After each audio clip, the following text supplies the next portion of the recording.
Hey, my name's Jules Bennett. I'm 27, and I live in a quiet suburb just outside Eugene, Oregon. It's the kind of place where the houses are spaced out enough for privacy, but close enough that you know your neighbors' routines. Mine is a small wooden bungalow with a wraparound porch, the yard always neat, trimmed grass, flower beds that change with the seasons, maple trees shading the driveway. I work as a landscape architect, designing gardens and outdoor spaces for people who want their homes to feel like retreats. It's not glamorous, but it's steady, and I like getting my hands dirty. Most days I come home, crack open a beer, and sit on the porch watching the sun dip behind the hills. No wife, no kids, no complications. I had a short relationship back when I was 23, but she wanted someone with big plans, career ladders, city moves, and I just wanted to live slow, build things that last. We parted ways amicably, and since then, it's been me and my routines. Across the street is Claire Andrews' place, a cozy house with a red-tiled roof and a front yard that's a bit wilder than mine. Overgrown grass, wildflowers spilling over the edges, vines creeping up the fence. Claire's 33, a freelance graphic designer from what I've gathered through neighborhood chatter. She's got long brown hair she usually ties back, a slender build, and this quiet way about her that makes her seem both approachable and distant. I don't know much else. We've never really talked beyond a nod or a wave when our paths cross. She walks her orange tabby cat early in the mornings or late afternoons, earbuds in, lost in her own world. The neighborhood's small, so rumors float around. Her dad passed away 2 years ago in a car accident, and since then, she's pulled back. No more showing up at block parties or holiday barbecues. She keeps to herself, and I've respected that invisible wall between our houses. Why push? We're just neighbors. That afternoon started like any other. A summer shower had rolled through earlier, leaving the air thick with the smell of wet earth and pine. Branches were scattered across my yard, snapped from the wind, so I grabbed my rake and gloves to clean up. The sun was out again, steaming the ground, and I was knee-deep in debris when I noticed Claire standing by the gray wooden fence that separates our properties. She looked hesitant, her sleeves rolled up, a smudge of paint on her elbow like she'd been working on something inside. Her eyes were tired, rimmed with shadows, and she took a deep breath before speaking. "Jules, could you help me with something?" I set down the bundle of branches, wiping sweat from my forehead with the back of my arm. "Sure, what's up? Branches in your yard too, or something in the garage?" She hesitated, her cheeks flushing a little, and glanced down at her hands before looking back at me. "It's been 2 years since I haven't had a man in my house. Could you help me with that?" I froze, the rake slipping a bit in my grip. My heart thudded hard, and for a split second the world went quiet. The birds, the distant hum of a lawnmower, everything. Had I heard her right? My mind raced trying to process, but before I could respond she waved her hands quickly, her face turning even redder. "I mean, I need help with some things around the house. The faucet's leaking, a light bulb's out in the kitchen, and the cabinet door's about to fall off its hinge.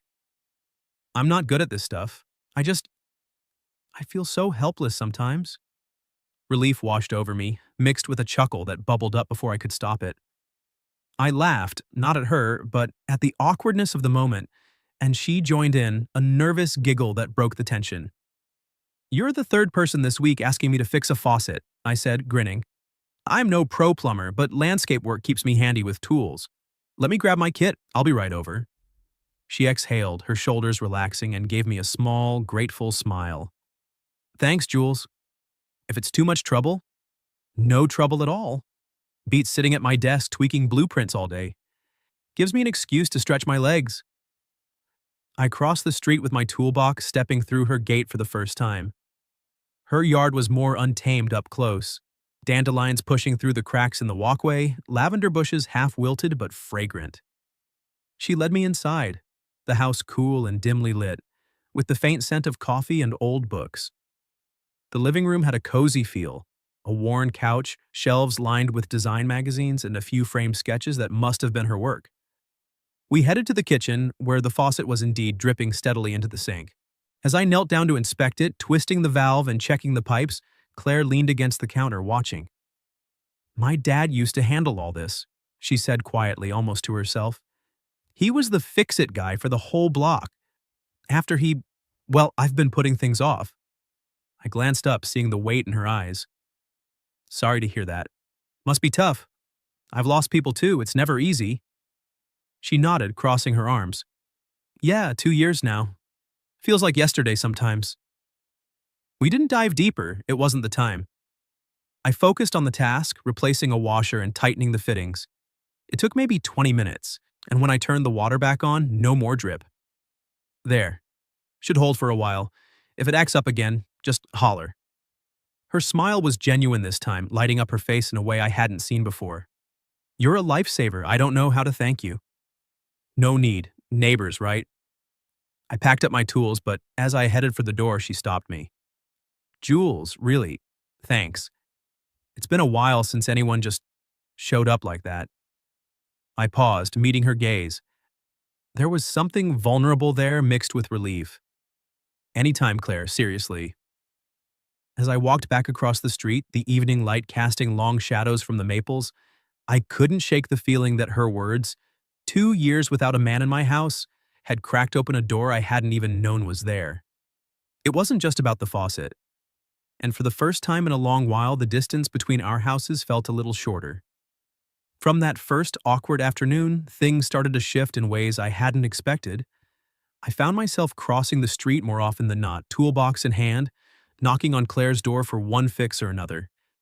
It began with the basics. The leaking faucet I'd handled that day led to her mentioning the kitchen light that flickered every time she turned it on. I keep meaning to get to it, she'd said, rubbing her arm self-consciously. But I wouldn't know where to start. I waved it off, grabbed a stepladder from my garage, and swapped out the bulb in 10 minutes flat. While I was up there, I noticed the cabinet door above the sink hanging loose on its hinge, so I tightened that too. She watched from the doorway, arms crossed, a mix of curiosity and relief on her face.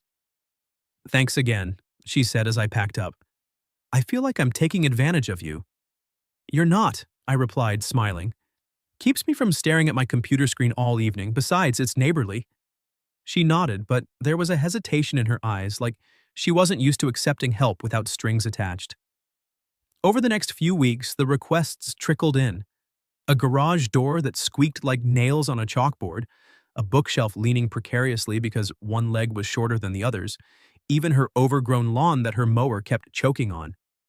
I'd show up after work, sometimes around 6:30 when the sun was still hanging low, and she'd have coffee brewing or a plate of cookies waiting. Store-bought, she'd admit with a laugh. I'm no baker. As I worked, crawling under sinks, climbing ladders, wrestling with stubborn screws, we talked. Not deep stuff at first, just surface-level chatter. She'd sit on a stool nearby, sketching on her tablet for a client project, and tell me about her day, designing a logo for a local bakery, dealing with picky feedback on color schemes. People get so attached to shades of blue, she'd say, rolling her eyes. I learned she loved Pixar movies. Up was her favorite, the one that made her cry every time. She tried growing lavender on her porch but kept killing the plants. I water them too much or not enough. I'm cursed. Evenings she'd put on soft jazz records, the kind that filled the house with mellow saxophones, and she admitted she was terrified of thunder, always had been since she was a kid. In return, I shared bits of my life. How I got into landscape architecture because I loved turning chaotic yards into something peaceful, like therapy with dirt and plants. I told her about my failed relationship years back, how my ex wanted the fast life, promotions, moves to bigger cities, and I just wanted roots, stability. Eugene suits me, I said one evening while fixing her windowsill. Quiet but alive in its own way. She nodded thoughtfully. I get that. After Dad, I needed quiet too. We didn't push on the heavy topics, but those conversations built something. One afternoon while I was up on a ladder in her bedroom, tightening a loose curtain rod, my hand brushed her shoulder as she handed me a screwdriver. It was accidental, just a graze, but we both froze. Her skin was warm under her shirt, and for a second, the air thickened. Sorry, I muttered, face heating up like I was back in high school. She laughed it off, stepping back. No harm done. You're taller than I thought up close. From then on, the touches lingered. A hand on my arm when she thanked me, our knees bumping under the table during coffee breaks. I started looking forward to those visits, not just for the work, but for her. The way her laugh came easier now, how her eyes lit up when she talked about a design breakthrough. It wasn't flirtation, not exactly, but it felt like we were crossing some unspoken line. Of course, in a small suburb like ours, nothing stays quiet for long. Mrs. Ellis, the 70-year-old widow 2 doors down who seemed to know everyone's business, caught me one morning as I headed to my truck. She was watering her roses, peering over her glasses. "Jules, dear, you've been over at Claire's quite a bit lately. Everything all right?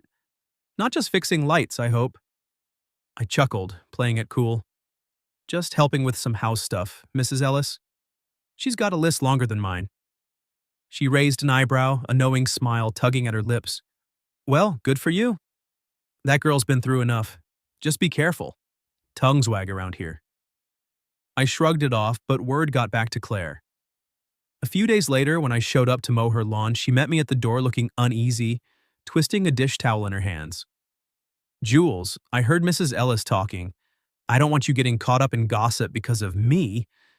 Maybe, maybe I should stop asking for help." Her voice was small, and it hit me how much those rumors bothered her. I set the mower down and looked her in the eye. "Claire, if I let a few whispers stop me, we'd both be the loneliest people in Eugene. I don't care what they say. Do you?" She bit her lip, then shook her head.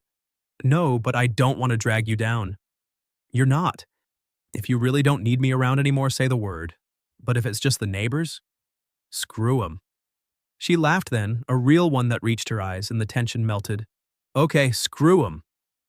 We spent the rest of the afternoon like that, me pushing the mower, her weeding the flower beds nearby. When we finished, we sat on her porch steps with iced tea, watching fireflies start to flicker in the dusk. The air was cool, carrying the scent of fresh-cut grass, and for the first time I realized we weren't just neighbors anymore. But I didn't dare name it yet. As the sun set, painting the sky in oranges and pinks, I glanced at her profile and thought, whatever this is, it's pulling us closer. And I wasn't ready to let go. One late summer night, the weather turned on us without warning. I'd been at home winding down with a book on my porch when the sky cracked open. Thunder rumbled in the distance at first, then closer, until the rain came down in sheets, pounding the roof like it was trying to break through. Wind whipped through the maples, bending branches and scattering leaves across the street. I glanced over at Claire's house, the red-tiled roof barely visible through the downpour, and wondered if she was okay. Her place was older than mine, with those drafty windows she'd mentioned once or twice. But I didn't want to overstep. We'd gotten closer, sure, but I wasn't about to barge in uninvited. By midnight, the storm was raging. Power flickered once or twice, but held. I was in bed listening to the relentless drum of rain when my phone buzzed on the nightstand. It was a text from Claire. "Sorry to bother you so late. Water's coming in the basement. Tried to handle it, but it's bad." My heart sank. I pictured her down there alone, fighting the flood in that dim space. Without thinking, I threw on jeans and a rain jacket, grabbed my toolbox and a flashlight, and dashed out into the torrent. The street was a river, water rushing down the gutters, and by the time I reached her door, I was soaked through. I knocked hard, and she opened it a crack, her face pale under the porch light, hair plastered to her forehead. She was in an old sweatshirt and shorts, sleeves rolled up, looking exhausted and defeated. "Jules, what are you doing here? It's pouring. You didn't have to come." "You texted," I said, stepping inside without waiting for more protest. Water dripped off me onto her entryway mat. "Where's the leak?" She hesitated, wiping her hands on a towel that was already sopping. "Basement. The window down there. It's old and the latch broke in the wind. I've been trying to mop it up, but..." Her voice trailed off, and I could see the frustration in her eyes, the kind that came from pushing too hard on your own. "Show me," I said gently, following her down the narrow stairs. The basement was a mess, water pooling on the concrete floor, seeping toward boxes of old books and design supplies. The window was ajar, rain blasting in sideways with each gust. She'd shoved towels against the sill and set out buckets, but they were overflowing and the floor was slick. Claire had clearly been at it for hours. Her arms were streaked with grime, and she moved like every muscle ached. She grabbed a mop from the corner, but I stopped her. "Let me take a look first." I shone the flashlight on the window frame, warped wood, a rusted latch that had given way. "We need to seal this shut for now. Got any duct tape or plastic sheeting?"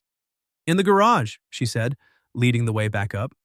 We rummaged through shelves, finding a roll of heavy-duty tape and some leftover plastic from a painting project. Back downstairs, I climbed onto a step stool she'd dragged over, wrestling the window closed against the wind. Rain sprayed my face, but I managed to tape the plastic over the glass, sealing the edges as best I could. Water still trickled in places, but the flood slowed. Claire handed me towels, and we worked side by side, mopping, wringing out rags, pushing water toward the drain in the corner. It was backbreaking, the kind of labor that left you drenched in sweat on top of the rain. She didn't complain, just kept going, but I could see her slowing, her breaths coming shorter. At one point, she slipped on the wet floor, catching herself on a shelf, and let out a frustrated sigh. I thought I could do this alone, I always have. "You can," I said, pausing to look at her. "But you don't have to, not tonight." She met my eyes, something vulnerable flickering there, then nodded and kept mopping. We didn't talk much over the noise of the storm, just coordinated, me lifting heavy boxes out of the water's path, her stacking them on higher shelves. By 2 a.m., the floor was mostly dry, the window holding, and the rain had eased to a steady patter. Exhausted, we collapsed onto the basement steps, backs against the wall, catching our breath. Claire leaned her head back, closing her eyes. "I don't know what I would have done without you. Thank you, Jules." "Anytime," I replied, but she shook her head. "No, really. Ever since Dad, I've been trying to prove I can handle everything, the house, the work, the loneliness. But tonight, I was drowning, literally, and I hated admitting I needed help." I turned to her, seeing the tears welling up, mixing with the remnants of rain on her cheeks. She wiped them away quickly, but more came. "I'm so tired of being strong all the time," she whispered, her voice breaking. "Of pretending it's fine." Without thinking, I shifted closer and wrapped an arm around her shoulders. She stiffened for a second, then leaned into me, her head resting on my chest. I held her there, feeling her quiet sobs against my shirt, the warmth of her body cutting through the chill of the damp room. "You're not pretending with me," I said softly. "And you don't have to be strong alone." "Not anymore. I'm here, Claire." She didn't pull away. We sat like that for what felt like hours, the storm fading outside, her breathing steadying as the tears subsided. Eventually, she lifted her head, her eyes red but clearer. "Why do you keep showing up? You could just..." "Not." "Because I want to," I admitted. "And because you let me." She managed a small smile, and in that moment, something shifted between us. Deeper than the fixes, the talks, the brushes of hands. The walls she'd built, the ones I'd respected, were crumbling. The next morning, sunlight streamed through the windows upstairs, the air fresh and clean after the rain. I woke on her couch. She'd insisted I crash there instead of trekking home in the dark, and found her in the kitchen, brewing coffee and toasting bread. She looked tired but peaceful, handing me a mug. "Black, right? No sugar." I nodded, taking it. "You remembered." We sat at the table, eating in comfortable silence at first. Then she said, "Last night, being strong isn't about doing it all alone, is it? It's about letting someone stay when things get hard." "Exactly," I replied, reaching across to take her hand. Her fingers laced with mine, warm and sure. As I left later, stepping out into the bright morning, I glanced back at her red-roofed house. The storm had passed, but more than that, the invisible barrier in her heart had cracked wide open. And I knew I wasn't walking away from it.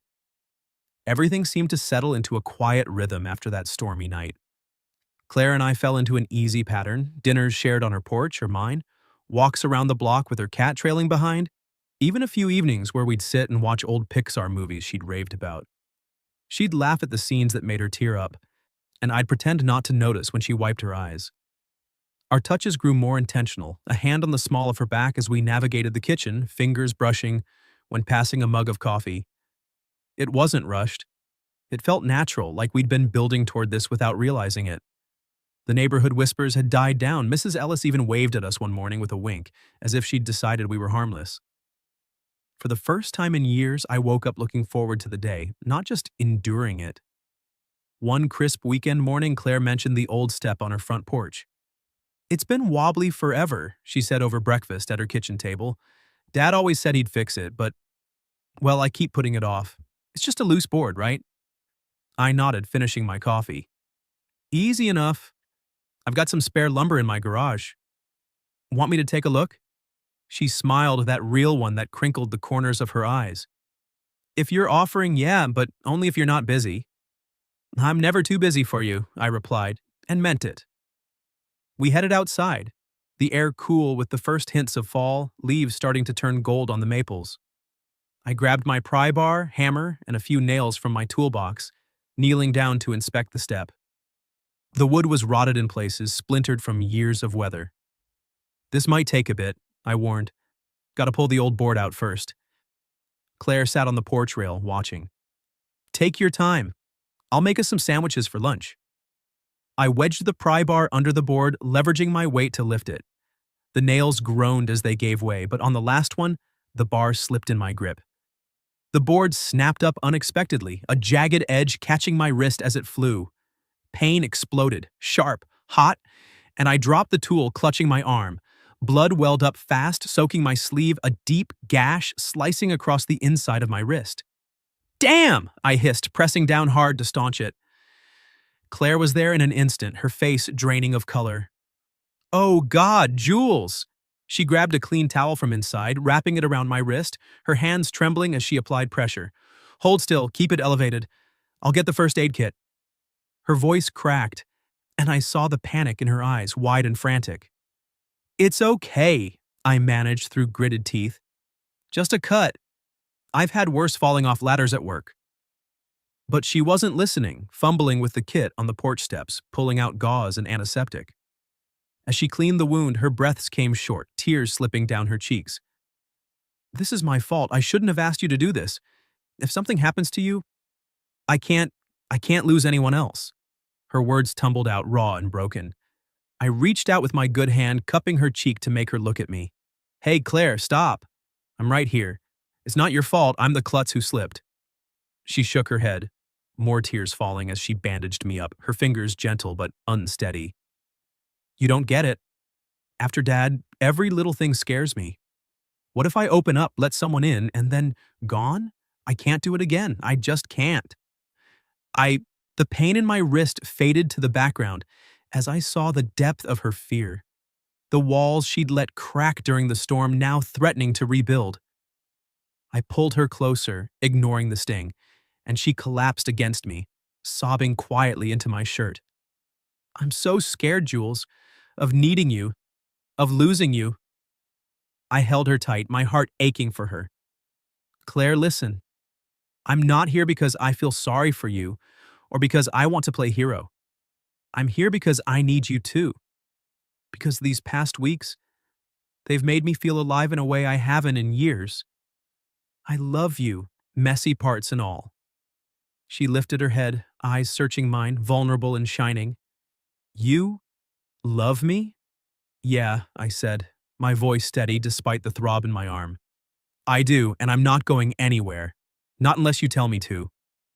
For a long moment, she just stared, then leaned in, her lips brushing mine in a soft, tentative kiss. Our first tasting of salt from her tears.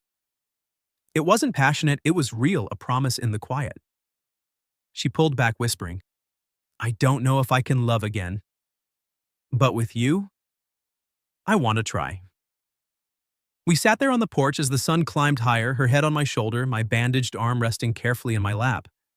She bandaged me properly, and we talked about her dad, the accident that stole him too soon, how she'd shut down to protect herself. I shared my own fears, being alone forever, wondering if I was enough for anyone. By the time the afternoon shadows lengthened, the air felt lighter between us.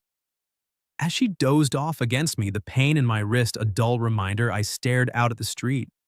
The neighborhood was quiet, leaves rustling softly. I didn't promise her the world. I couldn't. But I promised myself I'd stay through the storms and the slips, because she was worth it. And so was I.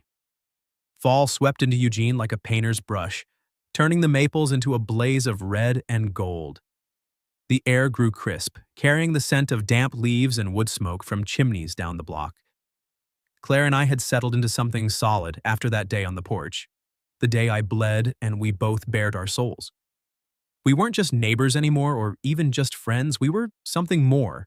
Something neither of us had expected but neither wanted to let go of.